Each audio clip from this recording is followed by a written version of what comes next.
how are you? Okay, yes. You look well. Yes, I've just been to see one of my own productions last night. A success? Yes, I think it was. The house was packed. It must have been a success because it's been running for 28 years. This is Rigoletto. Yeah. It's rather odd. Sir Jonathan Miller. Oh, no. Okay, stop. I can't bear that title. I never use it. This is going to be a great challenge, a great 5-minute challenge, to fit Jonathan Miller into 5 minutes. Well, it's an even bigger challenge to fit Jonathan Miller into 76 years. I mean, not because I've got so much, but just simply lasting that long has been so strange. You can count us down, Jonathan. 4, 3, 2... Go. Does mortality scare you?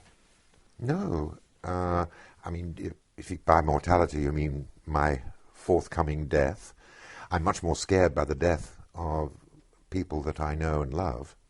But my own death, I'm only anxious about because it's often preceded by agony and discomfort, and not the fear of the annihilation, but just simply the thought of being in pain, very breathless and confused. That, I think, is frightening, but the idea of it coming to an end would be a blessing, of course. You're famous for your atheism. Well, not really. I mean, again, I'm known by all people that I know about being an atheist, but I never use the word atheist of myself. It's scarcely worth having a name for. I mean, I don't have a name for not believing in pixies. There wasn't a moment when you became an atheist then? No, I never had a religious thought. I mean, that doesn't mean that I wasn't mystified or puzzled by there being anything at all. And it isn't as if I wasn't puzzled and mystified by there being something as obscure and peculiar as consciousness, as opposed to there being, stones and glaciers and oceans and so forth. It's very odd that there is something which, as it were, takes account of the existence of these things. Consciousness worries me a great deal, but it doesn't worry me because I think there must be something up there which is superconscious, hyperconscious, which some people like to give this glottally stopped monosyllable name of God to. So if I said to you now, actually, I'd like to point out there is an afterlife, that wouldn't excite you? Well, it would be very puzzling to think what the afterlife might consist of. How would it know it was me? I mean, everything about myself that I know is to do with the fact that I'm embodied. My body makes me here rather than there.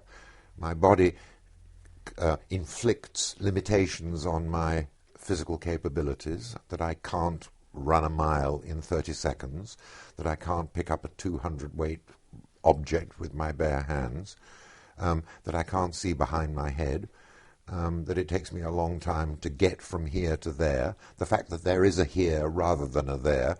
Everything is to do with the fact that the here-ness and there-ness of things is determined by the fact that I got a body.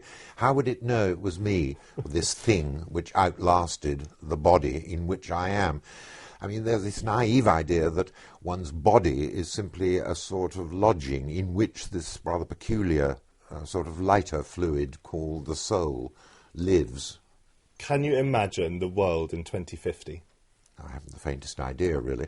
I mean, we're always being surprised by what happens in 2 years' time. All sorts of unexpected things happen.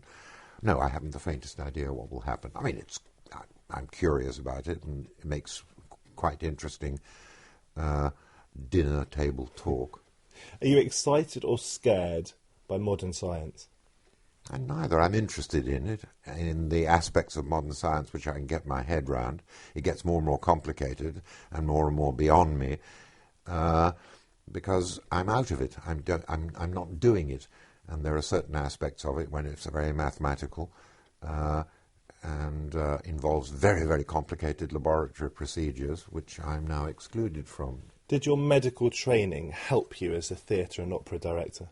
Yes, indirectly and unexpectedly. I couldn't have foreseen that it would, but certainly the sort of sensitivity that you develop about observation and behavioural observation is transferable to the theatre. You've said that the considerable is to be found in the negligible.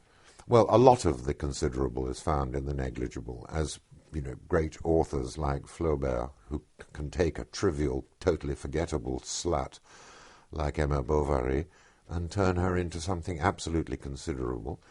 And I think that almost all the things that I find interesting become interesting because you find that you have failed to notice something which turns out to be more important than you had foreseen. Is it right that you don't go to the opera yourself, that you don't go to the theatre? No, I regard myself as a sort of Grand Prix racetrack mechanic. I like fixing things, and I like the things coming into the pit and fixing up the tyres. A good place to end. I have to say that some of those answers were the longest we've ever had on 5 minutes, but I let you get away with it because you are Jonathan Miller. No, it's just that I like to take time to think something out. If anything is important enough, and if there are questions which are considerable rather than negligible, you have to work them out carefully. Almost anything interesting takes time. It's only the idiotic and the trivial that can be done immediately. Great to see you.